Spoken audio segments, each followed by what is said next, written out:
diploma hanging on my neck. The bracelet matches a set. My brother name is Tina Dollar. Stop all that back and forth over the net. My mama wish I would've went corporate. She wish I would've went exec. I still turn to a CEO, so the lifestyle she respect. Hey, 2 sprints to Quebec. Little new intro there. Trying something out there. Going live, just doing this quick. Honestly, it's because the AI will cut this quicker than me doing it myself. So, wanted to do something super quick, just talk Knicks Hawks. And I got a little prompt. I'm curious what people's thoughts are on my thought process on Denzel compared to Will Smith. So, really quickly though, if you did not see, we dropped our podcast with Sean Merriman yesterday. Please go check that out. Sean, thanks so much for joining the Sea Talk podcast. We're super excited about that. I think really cool conversation there on just what he's building out from a tech perspective, everything he's doing within sports technology and investing, being an entrepreneur, as well as being a former NFL legend. So really, really cool there. So yeah, definitely check that out. Check out all our videos. Obviously, our YouTube has everything there, shorts and all the things that go with the YouTube page. So definitely check that out. But again, appreciate Sean for jumping on and appreciate the time there. So, yeah, the Hawks, right? Let's get into the Hawks a little bit. I think.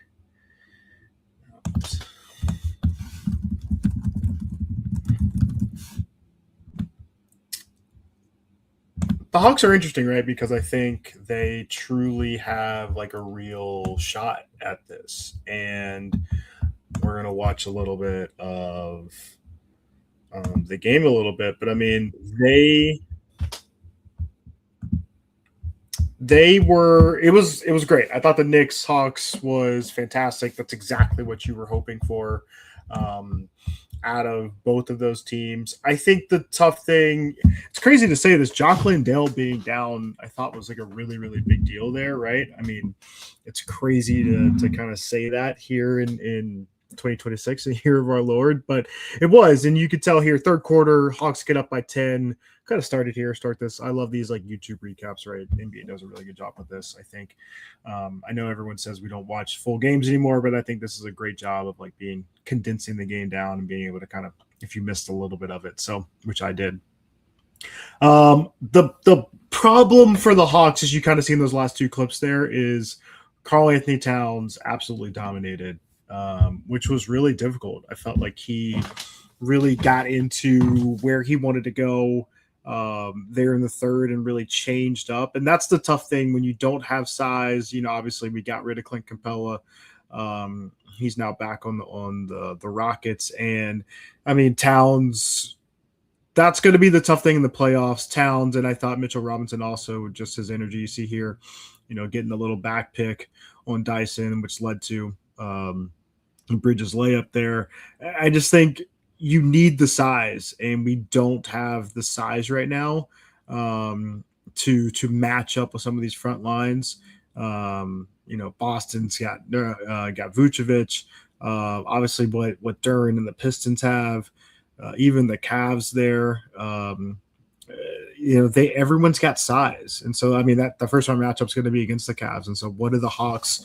How are the Hawks going to be able to handle that, and what do they kind of do from a defensive perspective? Especially because I think the closing lineup, and that's really what I want to get to here, is the closing part, right? So again, amazing game. Let's watch a little bit. Let's try to get this volume right. It's gonna be a little hard.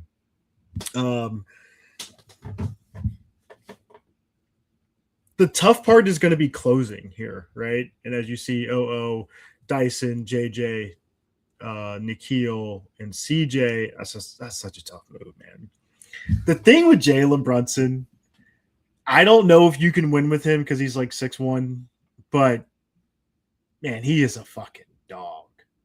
I mean, that dude, it doesn't matter who's in front of him. Dyson played him so well for most of the game, and then he just starts to figure it out in the fourth quarter. I think this is who they're going to give the ball to late in the game. I think it's CJ. I don't love, though, Dyson coming to give the pick. I thought that was just terrible defense there by the Knicks. I mean, why are you like Dyson just doesn't give you anything from the outside. I feel like JJ's got to set that pick there. Um, Here, I honestly really good play there, and then kind of just a breakdown there by Josh Hart and Bridges. But I feel like CJ's the guy that you're going to go to down the stretch. Let's go back just a little bit and kind of watch maybe for like the 4-minute mark. This is a tough thing about these recaps are so quick a little bit sometimes, right? But yeah, I just feel like you want.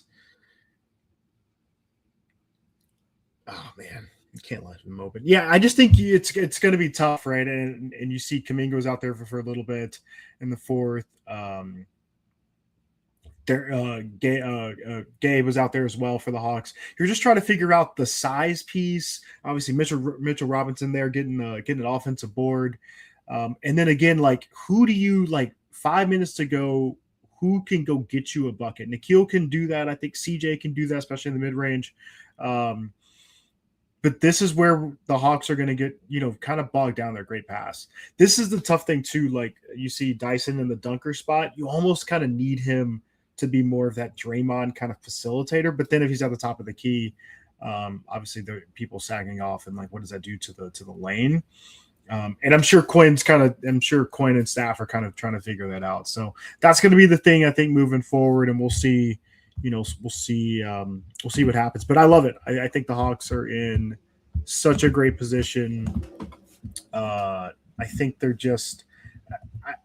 I'm not nervous about what they can be. Right. I think they're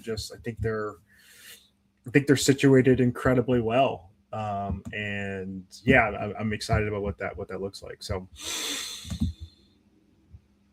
right, the other one I wanted to do, like I said, this will be quick. I'll do some shorts and be on TikTok, YouTube, Threads, all the things. Follow your boy on Threads at SteamAc. But I'm writing this out right now. Is Denzel the most important Black actor of our lifetime? And I think he is. Here is why, right? I think it's hard to imagine a world where Denzel is not the guy, right?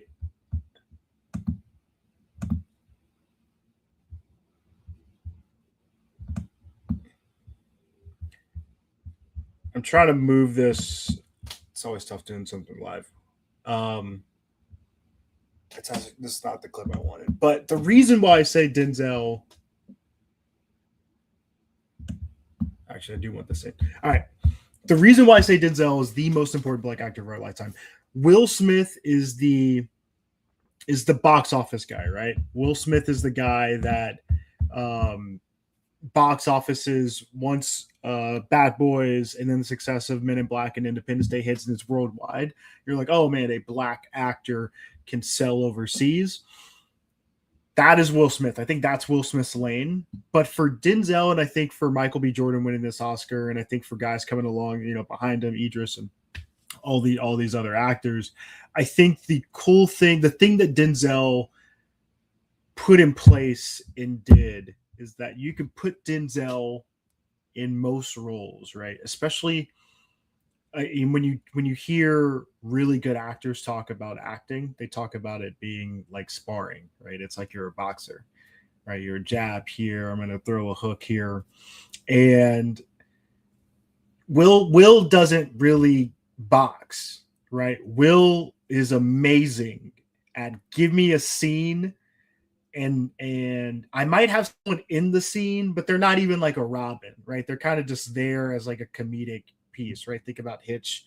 Think about what Martin Lawrence is in Bad Boys. Like Martin Lawrence is there as just an accessory, right? He's like a bag, right? That sounds weird, but you get me with the analogy there.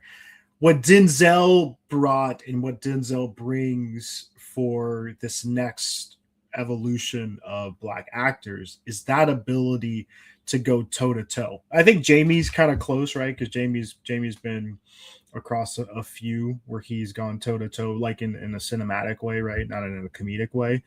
But Denzel, from a cinematic perspective, you can drop him into, I mean, he's done Macbeth, he's done all these things, right? You can drop him into whatever the character needs, and Denzel can not only embody that character, but then can deliver what is needed from that, like I said, from that sparring or that boxing. What I'm going to show right now is one of my favorite scenes from like Crimson Tide, um, with Denzel and Gene Hackman, the late Gene Hackman.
We just don't have, you know, we don't have the big sets anymore. We don't have a lot of this kind of sparring.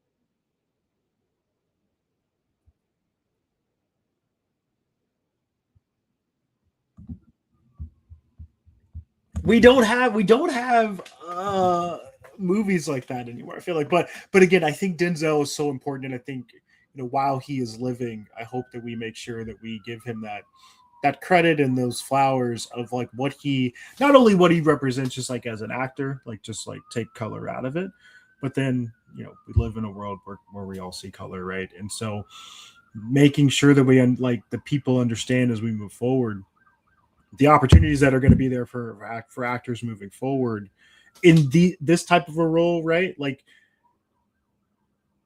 I'm sure when they wrote this, you're like, I need someone strong. I need someone who can deliver monologues and be able to, again, go against someone like a Gene Hackman. And then it's like, oh man, Denzel, right? And maybe that was written for, I don't know like all the background there on Crimson Tide, but it's like, man, I just want to be able to drop someone in this. They can embody what this is. They can deliver, right? And Denzel has done that time and time again. I mean, God, there's so many movies. The one that I think gets kind of lost is Philadelphia, right? Where he goes toe to toe with Tom Hanks, who wins the Oscar, I believe, for Philadelphia, right? And Denzel does not win, and which kind of is crazy there. And yeah, I mean, he's been doing this since the '80s, right?